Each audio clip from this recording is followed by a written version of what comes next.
This channel does not promote any violent, harmful, or illegal activities. All content provided by this channel is meant for an educational purpose only. Brought to you by V-Guard, co-powered by Sensodyne O Bhimal, বলো কথা Keshari. Associate sponsor Ultratech Cement। তৃণমূলের গোষ্ঠীকন্দল তপ্ত কসবার 107 নম্বর word এবং 108 নম্বর কাউন্সিলরের দ্বন্দ্ব। রাতে আলো নিভিয়ে দফায় দফায় বোমাবাজি, গুলি, উদ্ধার বোমা, গুলির কার্তুজ। আতঙ্কে সিঁটিয়ে বাসিন্দারা, ঘটনাস্থলে উদ্ধার গুলি ও বোমার কার্তুজ। এলাকায় হামলার ঘটনায় এখনো পর্যন্ত গ্রেপ্তার 5। খাস কলকাতায় তৃণমূলের 2 কাউন্সিলরের অনুগামীদের সংঘর্ষ। লিপিকা মান্নার অনুগামীদের বিরুদ্ধে হামলার অভিযোগ। এলাকার আলো নিভিয়ে বোমাবাজি এবং গুলি চালানোর অভিযোগ লিপিকা মান্না এবং সুশান্ত ঘোষের অনুগামীদের বিরুদ্ধে। এক মহিলাকে মারধরের অভিযোগ উঠেছে। কসবায় 2 কাউন্সিলরের কাজিয়া, রাতের পর সকালেও থমথমে কসবা। এলাকায় মোতায়েন পুলিশের বিরুদ্ধে উদাসীনতার অভিযোগ। 107 নম্বর ওয়ার্ডের কাউন্সিলর ছিলেন সুশান্ত ঘোষ, পরে সেখানকার কাউন্সিলর করা হয় লিপিকা মান্নাকে। 108 নম্বর ওয়ার্ডে কাউন্সিলর করা হয় সুশান্তকে। ওই ওয়ার্ডের সঙ্গে কোনো যোগাযোগ নেই দাবি সুশান্ত ঘোষের।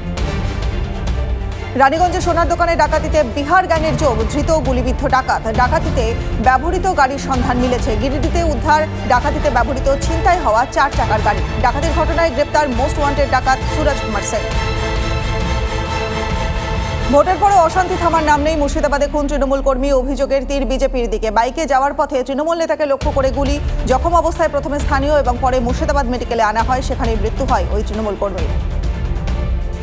দলের বিরুদ্ধে ফের বিস্ফোরক হুমায়ুন কবির। দলের কয়েকজন পোর্টফোলিও নেতা রয়েছেন, তারা পদে বসে আছেন ঠিকই, কিন্তু ইউসুফ পাঠানের হয়ে ভোটে সেরকম কাজই করেনি। বিস্ফোরক অভিযোগ হুমায়ুনের। মানুষের স্বতঃস্ফূর্তভাবে ভোট দেওয়ায় রেজিনগরে লিড পেয়েছেন তৃণমূল প্রার্থী।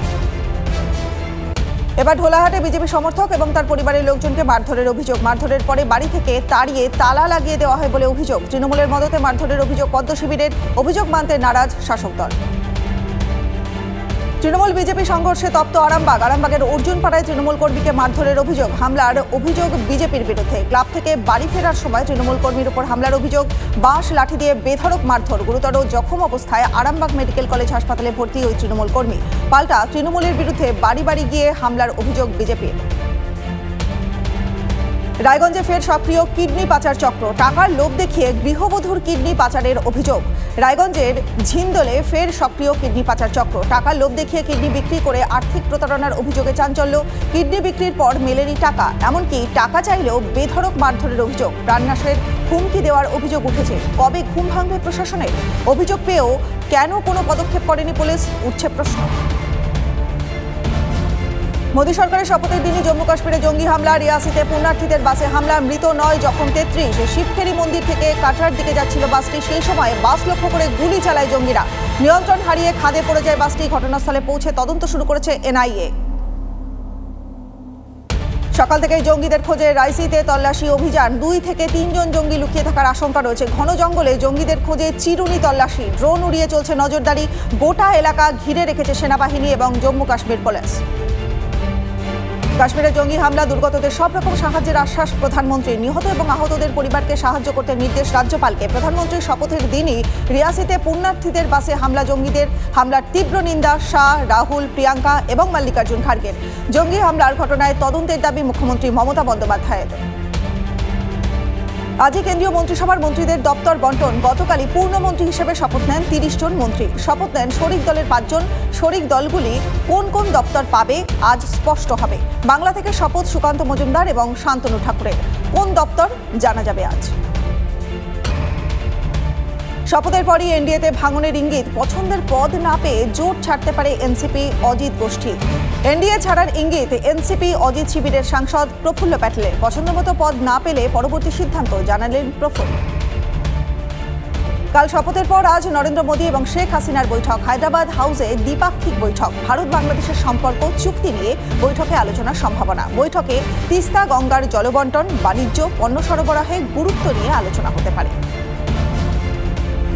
রাজনীতি ছাড়লেন নবীন পট্টনায়কের ডানহাত ভিকে পান্ডিয়ান। ওড়িশার ভোটে বিজেডির ভরাডুবির পর রাজনীতি ছাড়ার ঘোষণা নবীন পট্টনায়কের ঘনিষ্ঠ ভিকে পান্ডিয়ানের। বিজেডি নেতা কর্মীদের কাছে ক্ষমাও চেয়ে নিয়েছেন তিনি। ওড়িশায় হারের জন্য তাকে কাঠগড়ায় দাঁড় করিয়েছেন বিজেডি নেতাদের একাংশ। মার্কিন মুলুকে পাক বধ ভারতের। লো স্কোরিং ম্যাচে রুদ্ধশ্বাস জয় টিম ইন্ডিয়ার। টি-20 বিশ্বকাপে পাকিস্তানকে 6 রানে হারালো ভারত। বৃষ্টির কারণে ম্যাচ শুরু হয় দেরিতে। ভারতের 119 রানের জবাবে 113 রানে শেষ হয় পাকিস্তানের ইনিংস। মাত্র 119 রানের পুঁজি। কতজন বিশ্বাস করবেন এখন থেকে জেতা সম্ভব? রান তাড়ায় 10 ওভারে মাত্র 1 উইকেট হারিয়ে 51 রান তুলে নিয়েছিল পাকিস্তান। কিন্তু বুমরার নেতৃত্বে ভারতীয় বোলিংয়ের সার্জিক্যাল স্ট্রাইক। গুরুত্বপূর্ণ সময় ব্রেক থ্রু দেন বুমরা। 6 রানের রুদ্ধশ্বাস জয় ভারতের। টানা দ্বিতীয় ম্যাচে সেরার পুরস্কার জিতলেন বুমরাই। নতুন চ্যাম্পিয়ন পেল ফরাসি ওপেন। পুরুষদের সিঙ্গলসে খেতাব জিতলেন কার্লোস আলকারাস। ফাইনালে হারলেন জেরেভ। এই প্রথম ফরাসি ওপেন গ্র্যান্ড স্ল্যাম জিতলেন স্প্যানিশ তরুণ আলকারাস। সব মিলিয়ে তৃতীয় গ্র্যান্ড স্ল্যাম। পাকিস্তানের সবচেয়ে জনপ্রিয় ভারতীয়কে? দিলীপ কুমার থেকে অমিতাভ বচ্চন, সুনীল গাভাস্কার থেকে সচিন তেন্ডুলকর, মহেন্দ্র সিং ধোনি, অনেকগুলো নাম। সেই তালিকায় জলজল করছে বিরাট কোহলিও। রশিদ লতিফের মতো প্রাক্তনও বলছেন অমিতাভ সচিনের মতো পাকিস্তানে বিরাটের জনপ্রিয়তা রয়েছে। মহার্ঘ রেকর্ডের সামনে ডেভিড ওয়ার্নার। অজি ক্রিকেটারের এটাই শেষ বিশ্বকাপ। জাতীয় দল থেকেও অবসর নেবেন এরপর। তার আগে দুরন্ত ছন্দে রয়েছেন ওয়ার্নার। ইংল্যান্ডের বিরুদ্ধে 16 বলে 39 করেছেন। বিশ্বকাপে 36 ম্যাচে 901 করেছেন। সামনে ক্রিস গেইল এবং রোহিত শর্মা। এই বিশ্বকাপে কি বড়সড় ছাপ রেখে যেতে চান ওয়ার্নাররা?